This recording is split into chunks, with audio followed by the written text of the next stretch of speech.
Hello students, मैं Rohit Singh cafe study point पर आपका हार्दिक स्वागत करता हूं। दोस्तों, आज हम लोग 11th के लिए वीडियो बनाने जा रहे हैं जिसमें हम सरल रेखाएं अर्थात स्ट्रेट लाइन पढ़ेंगे। और इस वीडियो में हम लोग पहले कुछ कॉन्सेप्ट के बारे में जानेंगे और जो भी क्वेश्चंस होंगे वो हम आगे देखेंगे। तो स्ट्रेट लाइन स्टार्ट करने से पहले हम कार्टेशियन प्लेन की बात कर लेते हैं और उससे जुड़े कुछ टर्म्स को जान लेते हैं, फिर आगे बढ़ते हैं। देखिए दोस्तों, हम लोगों ने बात की थी कि रेने दकार्ते ने एक प्लेन बताया था हमको, प्लेन को 4 भागों में बांट दिया था और उन्होंने बताया था कि ये एक्स एक्सिस है, ये वाई एक्सिस है। ठीक है, ऐसा उन्होंने बताया था और बताया था कि ये ओरिजिन पॉइंट है ओ, जिसका निर्देशांक बताया था उन्होंने, क्या तो बताया 0,0। ठीक है, यहाँ पे ये जो आपका 0 है ये आपका भुज होता है और ये जो है आपकी कोटि होती है, कोटि। ठीक है, इस प्लेन को हम क्या कहते हैं? Cartesian plane. ओके, और इस जो हमारा ये पॉइंट होता है, जैसे इस बिंदु का, अगर हम इस बिंदु की बात करें तो इसका जो निर्देशांक है, इसका निर्देशांक उसको बोलते हैं कोऑर्डिनेट। और ये कोऑर्डिनेट हमेशा 2 चीजों से मिलकर बना होता है। एक होता है भुज, पहला जो लिखा जाता है वो क्या लिखा जाता है? भुज। और दूसरा क्या होता है? कोटि। जैसा मैंने यहां नीचे बताया, दूसरा क्या होता है? कोटि। ठीक है, भुज को इंग्लिश में हम ऑर्डिनेट कहते हैं, एब्सिसा कहते हैं, सॉरी, भुज को हम अंग्रेजी में एब्सिसा कहते हैं और कोटि को हम ऑर्डिनेट कहते हैं। ठीक है, भुज क्या कहलाता है? एब्सिसा। और जो हमारा कोटि है इसको हम क्या कहते हैं? ऑर्डिनेट। अब इसमें भुज क्या होता है, कोटि क्या होता है, वो हम जान लेते हैं। देखिए, इस बिंदु को निर्धारित करने के लिए ये जो हमारे 2 एक्सिसेस हैं, 2 अक्ष हैं, एक्स अक्ष और वाई अक्ष। अब देखिए, यहां से ये जो दूरी है, इस बिंदु की जो एक्स अक्ष से लंबवत दूरी है, ठीक है, ये होता है y का मान। ठीक है, और जो x अक्ष से लंबवत दूरी होती है, x अक्ष से, ये होती है, ये y अक्ष से जो लंबवत दूरी होती है, ये होती है y का मान, x का मान, सॉरी। y अक्ष से जो बिंदु की लंबवत दूरी होती है वह x का मान होता है। ठीक है, बात समझ में आई? जैसे अगर मैं कहूं कि कोई हमें निर्देशांक हमको दिखाना है 2,3, ठीक है, तो इसका मतलब क्या हुआ कि इस जो हमारा ये प्लेन है, अगर हम यहां पे एक प्लेन बना लेते हैं तो इस प्लेन पे एक्स अक्ष पे हम 2 यूनिट जाएंगे, 2 यूनिट, और वाई अक्ष पे 3 यूनिट बढ़ेंगे और ये जहां पे मिल रहा होगा वो हमारा निर्देशांक हो जाएगा 2,3। ठीक है, इतनी बात समझ में आ गई। इसको ऑलरेडी हमारा जो वीडियो है निर्देशांक ज्यामिति का, उसमें हम डिस्कशन कर चुके हैं। इसके बाद दोस्तों हमने बात की है, इससे पहले वाले वीडियो में जब मैंने निर्देशांक ज्यामिति पढ़ाया उसमें मैंने बात की है कि ये जो कार्टेशियन प्लेन है, अगर यहाँ पे 2 पॉइंट दिए हों, इनके बीच की दूरी हमें निकालना हो, इनके बीच की दूरी, अगर ये दूरी d है और इसका निर्देशांक x1, y1 है, इसका निर्देशांक x2, y2 है, तो इसके लिए हमने बात की थी, जो हमारा d होता है, d that is equal to root of x2 minus x1 का whole square plus y2 minus y1 का होल स्क्वायर। और इसको हम इस फॉर्म में भी लिख सकते हैं, x1 माइनस x2 का whole square plus y1 minus y2 का होल स्क्वायर। ठीक है स्टूडेंट्स, तो ये 2 बिंदुओं के बीच की दूरी है जिसका भी हम उपयोग इस चैप्टर में करने वाले हैं। दोस्तों, इसके बाद जो हम देखने वाले हैं वो है कि अगर मान लीजिए कोई एक लाइन है और इसके 2 निर्देशांक, जैसा कि आपको पता है ये x1 है, y1 है इसका निर्देशांक, और इसका निर्देशांक x2, y2 है, और कोई बिंदु जो है इस पे कहीं स्थित है, मान लीजिए कोई बिंदु है इस पे स्थित है और इसका निर्देशांक x, y है। ठीक है, कहने का मतलब कि यह बिंदु इस रेखा को अंतर विभाजित कर रहा है। क्या कर रहा है? अंतर विभाजित कर रहा है। और ये जो अनुपात है, मान लो ये m1 है और ये m2 है, तो इसके लिए हमने अंतर विभाजन के लिए फार्मूला क्या पढ़ा था? x is equal to m1 x2 plus m2 x1 upon m1 plus m2। और जो हमारा ये y है ये हो जाएगा m1 y2 plus m2 y1 upon m1 plus m2। Students, ये बात हो गई हमारे अंतर्विभाजन की, अंतर्विभाजन पे हमने बात की थी। इसी तरीके से अगर मान लीजिए फिर से यहाँ पे कोई ये एक रेखा है, रेखाखंड है, ये x1 y1 है और ये x2 y2 है, और कोई एक बिंदु है जो इसके बाहर है, इस रेखा के बाहर कहीं स्थित है, तो यह इसको किस अनुपात में विभाजित करेगा, जिसको हम कहेंगे बाह्य विभाजन। तो अगर मान लीजिए यहां से ये दूरी आपकी m1 है और यहां से ये दूरी m2 है, ठीक है, समझिए बात को। यह बिंदु क्या है, इस रेखा के बाहर है, तो यह बिंदु इसको किस अनुपात में विभाजित कर रहा है, यहां से ये m1 और यहां से m2। अगर इसका निर्देशांक x, y है, x, y, तो बाह्य विभाजन के लिए जो हमारा फार्मूला बनता है जाएगा m1 x2 minus m2 x1 upon m1 minus m2, और इसी तरह से y का जो मान हो जाएगा वो हो जाएगा m1 y2 minus m2 y1 upon m1 minus m2।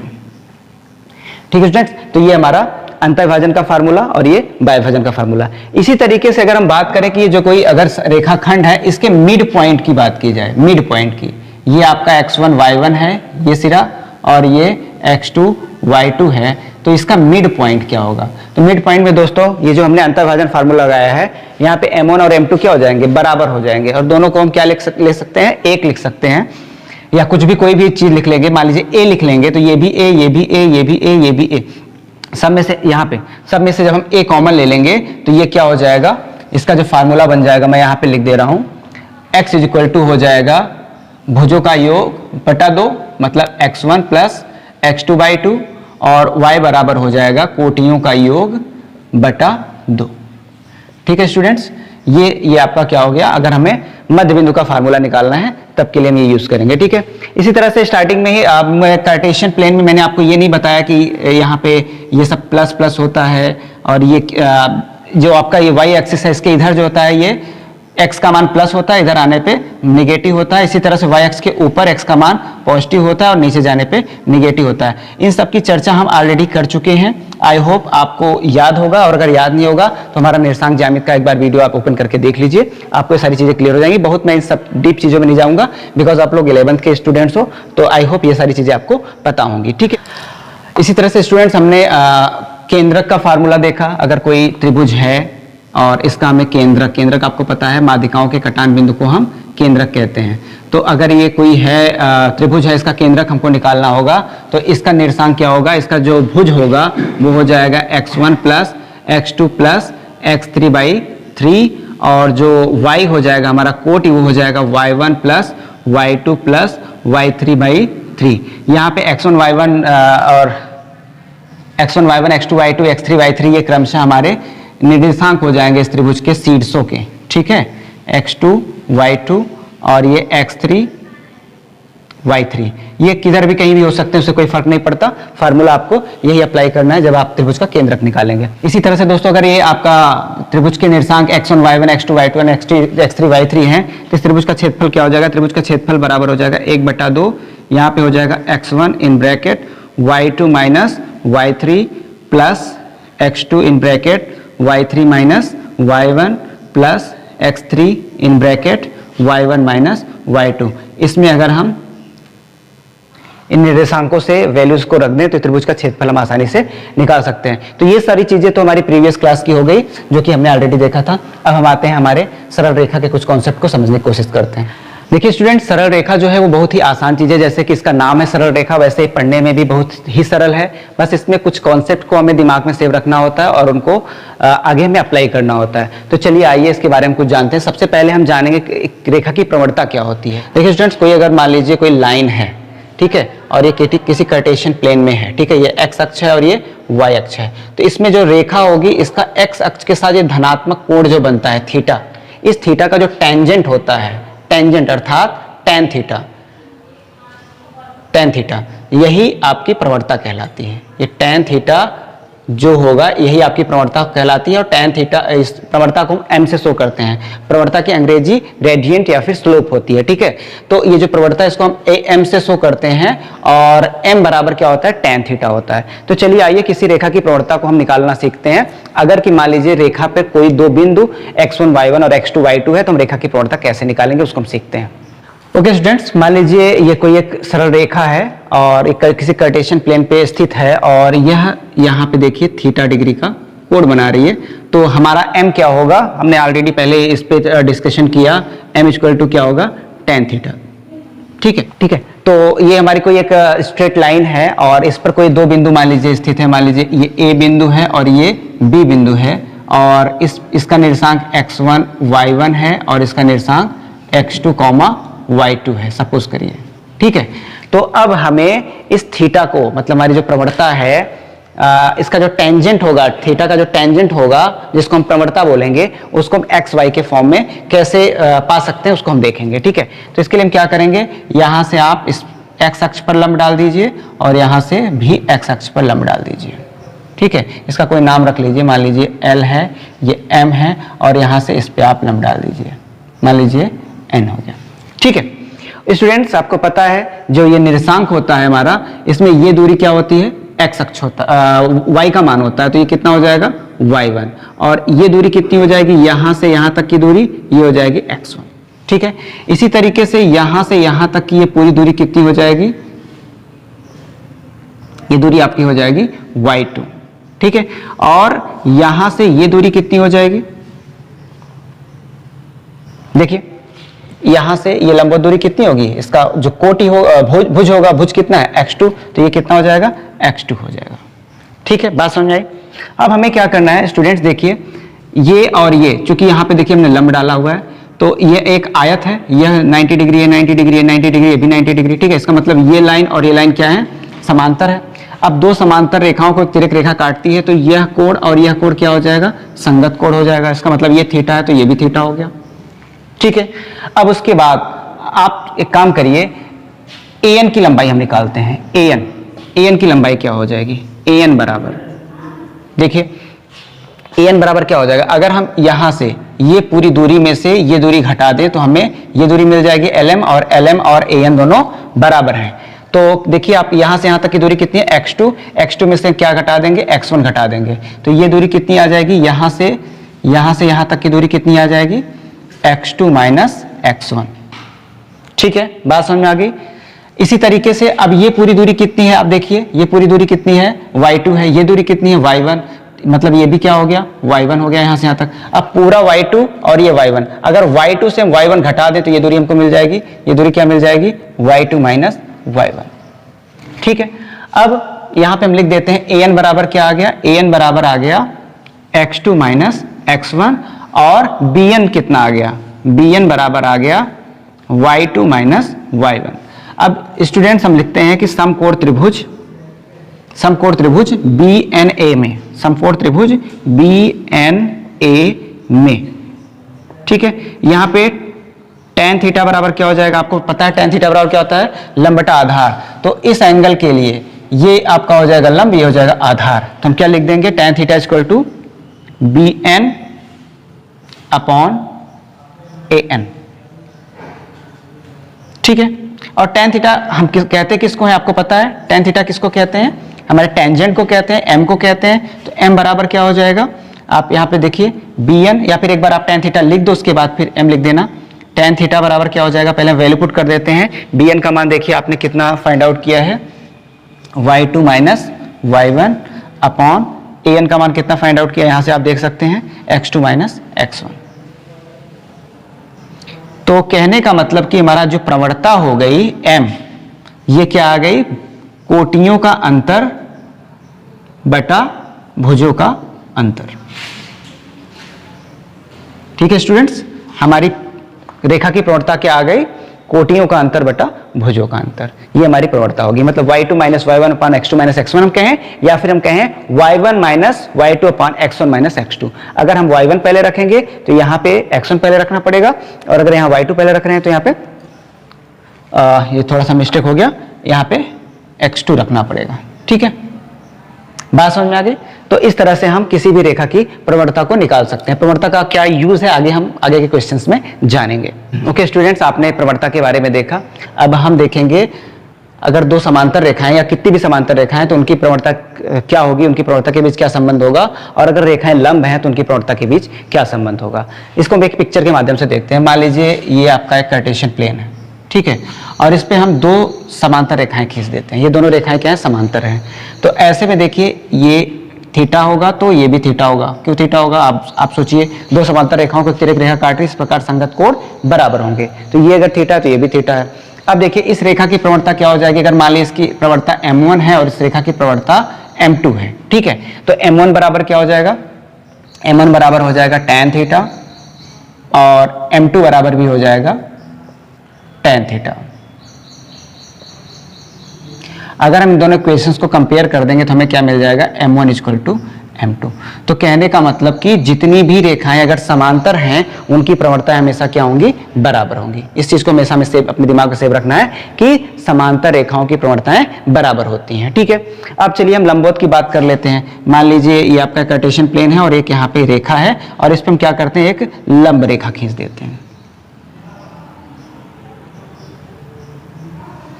मान लीजिए L1 लाइन है, ये L2 लाइन है और देखिए क्या है, एक दूसरे पे लंब है, यहाँ पे आपको दिख रहा होगा, ठीक है। अगर ये लंब है तो यहाँ पे भी लंब हुआ, ठीक है। अगर मान लीजिए कि इस रेखा की प्रवणता ये क्या है, मान लीजिए ये रेखा x अक्ष से धनात्मक कोण θ1 बना रही है और ये रेखा क्या बना रही है, θ2 बना रही है, ठीक है। बात समझ में आई, ये रेखा θ1 कोण बना रही है, रेखा θ2 बना रही है। तो एक चीज देखिए यहाँ पे अगर हम देखें तो ये कोण क्या है, बहिष कोण, ये 90 डिग्री, ठीक है। तो हमें क्या मिल जाएगा, यहाँ पे मैं लिख रहा हूं, हमें मिल जाएगा θ2 इक्वल टू क्या मिल जाएगा, बहिष कोण सम्मुख अंतः कोणों के योग के बराबर होता है। तो ये हो जाएगा 90 डिग्री प्लस θ1। अगर हम दोनों साइड का टेंजेंट ले लें तो ये हो जाएगा tan θ2 equal to tan 90 degree plus θ1, ठीक है। ये आपका tan 90 plus theta equal to minus cot theta होता है। तो ये हो जाएगा tan theta is equal to minus cot θ1, ठीक है।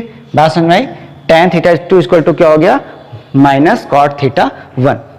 और इसी को अगर हम आगे बढ़ा दें तो हमें मिल जाएगा tan θ2 is equal to 1 by tan θ1, ठीक है। ये आपका क्या है, इस रेखा की प्रवणता, और ये क्या है, इस रेखा की प्रवणता। अगर इसकी प्रवणता m2 है और इसकी प्रवणता m1 है तो हमें क्या मिल गया, हमें मिल गया students m2 is equal to minus 1 by m1। और अगर इसको हम इधर ला दें तो m1 into m2 equal to minus 1। तो हमें एक रिलेशनशिप ये मिल गया कि जो लंबवत रेखाएं होंगी, जितनी भी लंबवत रेखाएं होंगी उनकी प्रवणताओं का गुणनफल हमेशा -1 होता है, ठीक है। ओके स्टूडेंट्स, अब हम देखेंगे दो रेखाओं के बीच कोण। अगर दो रेखाएं आपके सामने दी हुई हैं, ये मान लीजिए एक लाइन ये हो गई और दूसरी लाइन ये हो गई, ठीक है। दो रेखाएं आपके सामने दी हुई हैं तो इनके बीच का कोण, एक कोण तो ये थीटा बनेगा, दूसरा कोण क्या बनेगा, मान लीजिए फाई बनेगा, समझ गए, ये दो कोण बनेगा। तो अब इन कोण को हम कैसे निकालेंगे, अगर हमको इनकी प्रवणताएं दी हुई हों, ठीक है। तो मान लीजिए कि यह आपका अल्फा कोण बना रहा है x अक्ष के साथ α1 और ये बना रहा है α2, ठीक है। तो इस तरह से लाइन 1 का जो आपका टेंजेंट हो जाएगा वो हो जाएगा tan m1 लिख देते हैं, m1 बराबर क्या हो जाएगा, tan α1 तथा m2 बराबर क्या हो जाएगा, tan α2, ठीक है। इतनी बात समझ में आ गई। अब देखिए अगर हम इस त्रिभुज की बात करें, ये त्रिभुज, ये क्या है, बहिष्कोण है। अगर ये थीटा है तो ये भी क्या हो जाएगा, थीटा हो जाएगा। तो इस तरह से हमें क्या मिल जाएगा, α2 इक्वल टू मिल जाएगा α1 प्लस थीटा, ठीक है। बात समझ में। इसके बाद अगर हम दोनों साइड का इस काम करते हैं, हम थीटा को अलग कर लेते हैं तो हमें क्या मिल जाएगा, थीटा इक्वल टू मिल जाएगा α2 माइनस α1। दोनों साइड से अगर हम टेंजेंट ले लें तो tan थीटा इक्वल टू हो जाएगा tan α2 माइनस α1, ठीक है। दोनों पक्षों का हमने tan लिया। इसके बाद tan थीटा इक्वल टू हो जाएगा tan a माइनस बी का फार्मूला होता है, मैं यहाँ पे लिख दे रहा हूँ फार्मूला सबसे पहले, tan a माइनस बी का आप ट्रिग्नोमेट्री में पढ़ोगे इज इक्वल टू होता है tan a minus tan B upon 1 plus tan A into tan B। उसी फार्मूले को हम यहाँ पे अप्लाई करेंगे तो हमें क्या मिल जाएगा, tan alpha 2 minus tan alpha 1 upon 1 plus tan alpha 2 into tan alpha 1। ठीक है स्टूडेंट्स, इतनी बात समझ आ गई। अब देखिए tan अल्फा 1 का मान क्या है, m1 है, और tan अल्फा 2 का मान क्या है, m2 है। तो इस तरीके से अगर हम यहाँ वैल्यूज को पुट कर दें तो हमें मिल जाएगा tan थीटा इक्वल टू मिल जाएगा, ये क्या है, m2 minus m1 upon 1 plus m1 into m2। ठीक है,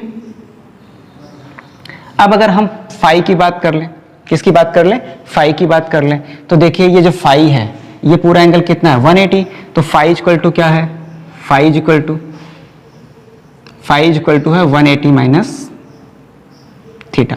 यहां पे देखिए तो tan फाई क्या हो जाएगा, tan फाई इक्वल टू हो जाएगा tan 180 माइनस थीटा। और 180 माइनस थीटा क्या होता है, देखिए किस चतुर्थांश में, दूसरे में है, यहाँ पे मान तो नहीं बदलते लेकिन चिन्ह बदल जाता है, तो क्या हो जाएगा माइनस tan थीटा। और ये माइनस tan थीटा का मान अगर हम यहाँ से रख दें तो हमें tan फाई का मान क्या मिल गया, minus m2 minus m1 upon 1 plus m1 into m2। ठीक है, तो देखिए दोस्तों, अगर हम कहें दो रेखाओं के बीच का कोण, तो ये आपका थीटा भी इसके बीच का कोण है और फाई भी इसके बीच का कोण है। इसका मतलब हमें जो tan थीटा मिला, एक्चुअल में tan का जो एंगल के साथ एंगल मान लेते हैं, कोई भी एंगल हो, यह हमें क्या मिला, plus minus m2 minus m1 upon 1 plus m1 into m2। ठीक है, एक्चुअल में ऐसा इसलिए हो रहा है क्योंकि यहाँ पे एक बार एक कोण न्यून कोण हो रहा है, दूसरा अधिक कोण हो रहा है। ठीक है, तो अधिक कोण के लिए हमेशा आपको क्या मिलेगा, नेगेटिव मिलेगा, और न्यून कोण के लिए क्या मिलेगा, पॉजिटिव मिलेगा। जब भी हम लाइंस की बात करते हैं तो हम न्यून कोण की बात करते हैं, और अगर हम मान लें कि न्यून कोण हर स्थिति में थीटा है, तो हमारा जो फाइनल फार्मूला बन जाएगा tan थीटा, वो इक्वल टू हो जाएगा, वो एक्चुअल में जब भी हम लेंगे छोटे कोण की बात करेंगे तो वो क्या आएगा, पॉजिटिव आएगा। छोटे कोण का हमेशा क्या आएगा, पॉजिटिव आएगा। इसीलिए जब हम इसका मान निकालते हैं तो मॉडुलस लगा देते हैं, क्योंकि हमें मान क्या चाहिए, पॉजिटिव चाहिए। अंदर m2 minus m1 upon 1 plus m1 into m2। तो ये फार्मूला हम यूज करेंगे जब भी हमें दो रेखाओं के बीच का कोण फाइंड आउट करना हो। ठीक है, बात समझ में आ गई। चलिए अगले पॉइंट पे चलते हैं हम। दोस्तों, हमने तीन बिंदुओं के संरेख होने की बात इससे पहले की हुई है। जब हम निर्देशांक ज्यामिति पढ़ रहे थे, हमने बताया था कि तीन बिंदु कब संरेख होंगे, जब इनके द्वारा कोई त्रिभुज जो बनाए, अगर हम त्रिभुज का, तो इसका क्षेत्रफल क्या हो, शून्य हो, इसका एरिया क्या हो, शून्य हो। कहने का मतलब x1 y1 को x1 y1 x2 y2 और x3 y3 को हम क्या करते थे, त्रिभुज के क्षेत्रफल के फार्मूले में रख देते थे और उसका क्षेत्रफल हम 0 ला देते थे, तो वो तीन बिंदु संरेख होते थे। यहाँ पे संरेख को फाइंड आउट करने का एक आसान तरीका हम देखेंगे कि जो आपका ये, अगर मान लीजिए कोई एक बिंदु यहाँ पे, दूसरा यहाँ पे, तीसरा यहाँ पे, संरेख कब होगा, जब ये तीनों एक ही रेखा पर होगा। एक रेखा पर कब होगा, जब इन दोनों बिंदुओं की प्रवणता, इसकी प्रवणता मान लीजिए m1 है और इसकी प्रवणता m2 है, जब इन दोनों की प्रवणताएं बराबर हो जाएंगी। कहने का मतलब ABC अगर है तो AB की प्रवणता बराबर BC की प्रवणता जब हो जाएगी। ठीक है स्टूडेंट, जब AB की प्रवणता और BC की प्रवणताएं बराबर हो जाएंगे तो हम ये जान जाएंगे कि दोनों रेखाएं क्या हैं, संरेख हैं। तो अब ये जो हम इतना टिपिकल पढ़े थे, काफ़ी देर में इस वैल्यूज़ को रख के ढेर सारी वैल्यूज़ रहती थी, तीनों मान x1 y1 x2 y2 और x3 y3 सबका मान फार्मूला में रखते थे, और एक बड़ा सा कॉम्प्लिकेटेड रूप हमारे सामने आता था और उसको हम सॉल्व करते थे। अब उससे हमें फुर्सत मिल जाएगी, हम आसानी से सिर्फ इसकी प्रवणता कैसे निकालेंगे, आपको पता है। ये मान लीजिए x1 और y1 है, x2 y2 है, x3 y3 है, तो इसके भुजों का, कोटियों का अंतर बटा इसके भुजों का अंतर, मतलब y2 minus y1 upon x2 minus x1 इसकी प्रवणता आ गई, और यहाँ पे भी y2 minus y1 upon x2 minus x1 इसकी प्रवणता आ गई। दोनों को अगर हम बराबर दिखा दिए तो ये दोनों रेखाएं क्या हो जाएंगे, ये तीनों बिंदु क्या हो जाएंगे, संरेख हो जाएंगे। तो ये बेहद आसान तरीके से इसको हम सॉल्व कर पाएंगे। स्टूडेंट्स, जो हमारा अगला टॉपिक है वो है रेखा के समीकरण के विभिन्न रूप, various form of equation of lines, हम ये देखेंगे।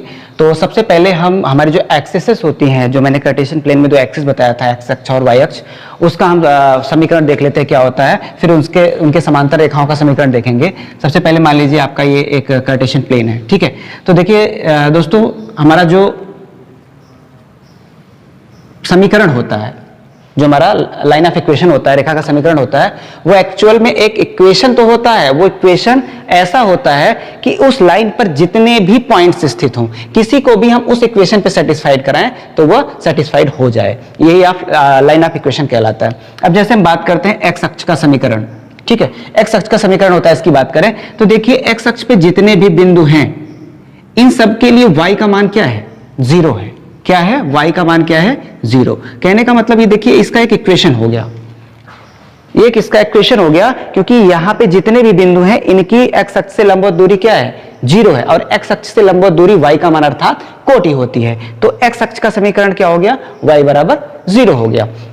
अब अगर हम कहें कि y x अक्ष के समांतर कोई रेखा है, यहां ये दूरी मान लीजिए a दूरी पर है, सपोज करो, कितनी दूरी पे है, a दूरी पे है, तो इस रेखा का समीकरण क्या हो जाएगा। तो भाई आप देखो, यहाँ पे y का मान कितना है, a, यहाँ पे भी y का मान कितना है, यहाँ पे भी y का मान कितना है, हर जगह आपको क्या मिलेगा, y का मान क्या मिलेगा, a मिलेगा।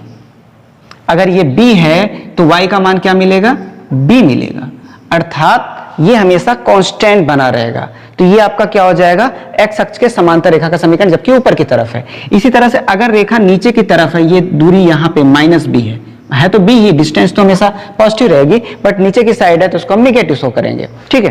तो यहाँ पे रेखा का समीकरण क्या हो गया, y = -b, ठीक है स्टूडेंट्स।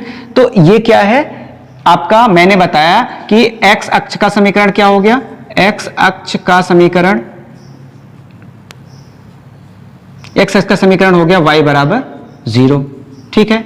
और x अक्ष के समांतर रेखा का समीकरण क्या हो गया, x अक्ष के समांतर रेखा का समीकरण।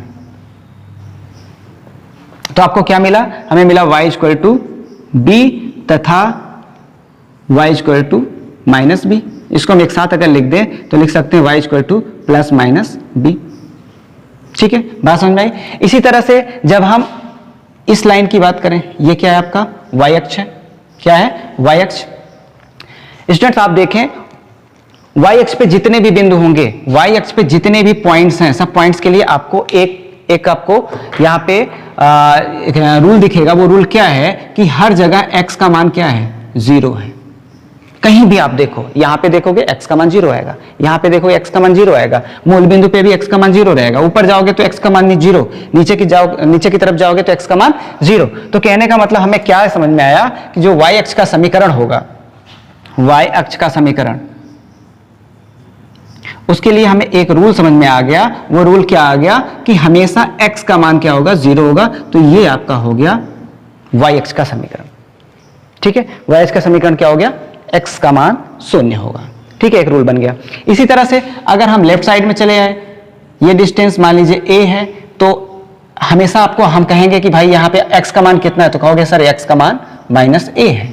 और अगर हम दाहिनी तरफ a दूरी पे चले गए, दाहिनी तरफ a दूरी पे चले गए, तो आप इसके लिए क्या कहोगे कि x का मान क्या है, a है। अगर मैं यहाँ पे कहूँ x का मान क्या है, तो आप कहोगे यहाँ से लंब डाला a मिला।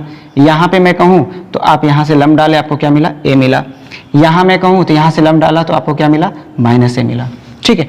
तो इस तरीके से आप देखते हो कि y अक्ष के समांतर, y अक्ष के समांतर, ये समांतर का साइन है, मैं समांतर लिख नहीं रहा हूं, समांतर रेखा का समीकरण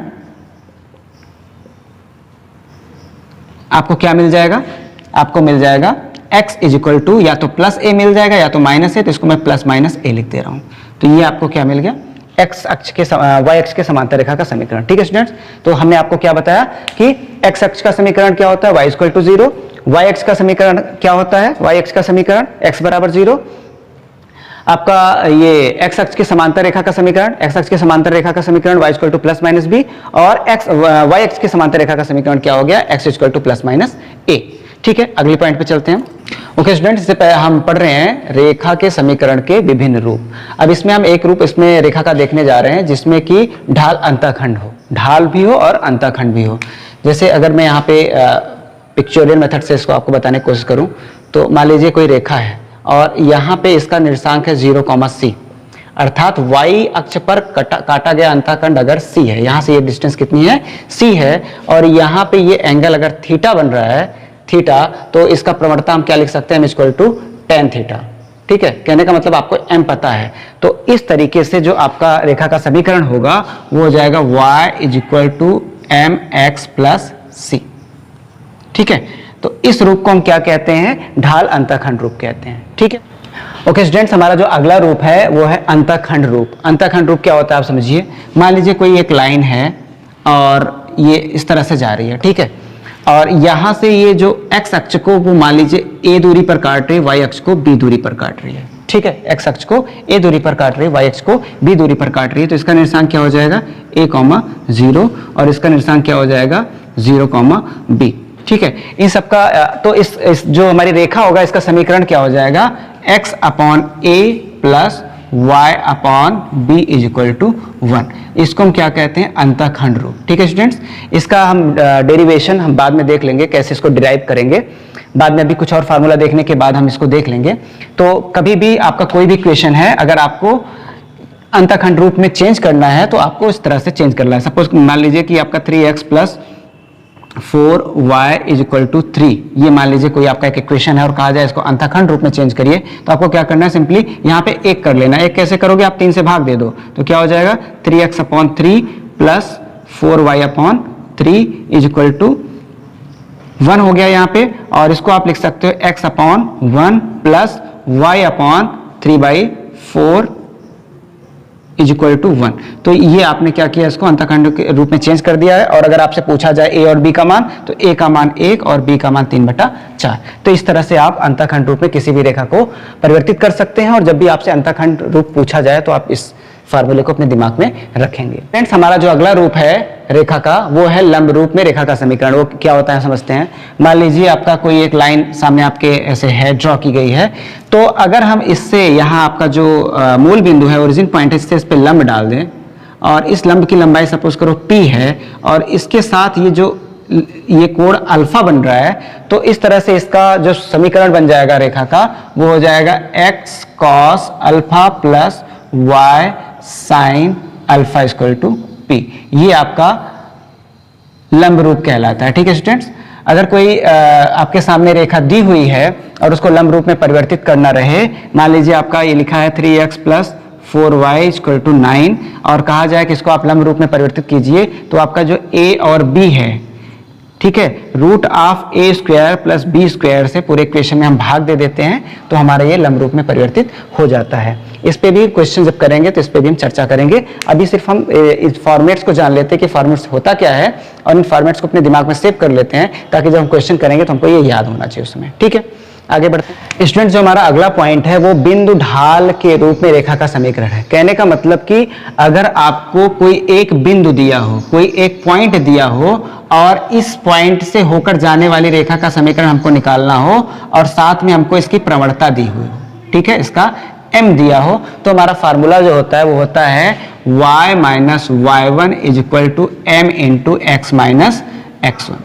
ठीक है स्टूडेंट्स, बात समझ आई। m आपको पता है, मान लीजिए जो बिंदु दिया है इसका निशान क्या है, x1, y1 है, तो हम इस फार्मूले में अगर हम मान रख दें यहाँ पे y1 और यहाँ पे x1 का मान और m का मान हम रख दें, तो हम आसानी से इस रेखा का समीकरण प्राप्त कर सकते हैं, और इसको हम क्या कहते हैं, बिंदु ढाल के रूप में रेखा का समीकरण। ठीक है, इसी तरीके से दो बिंदुओं से होकर जाने वाली, दो बिंदुओं से होकर जाने वाली रेखा का समीकरण।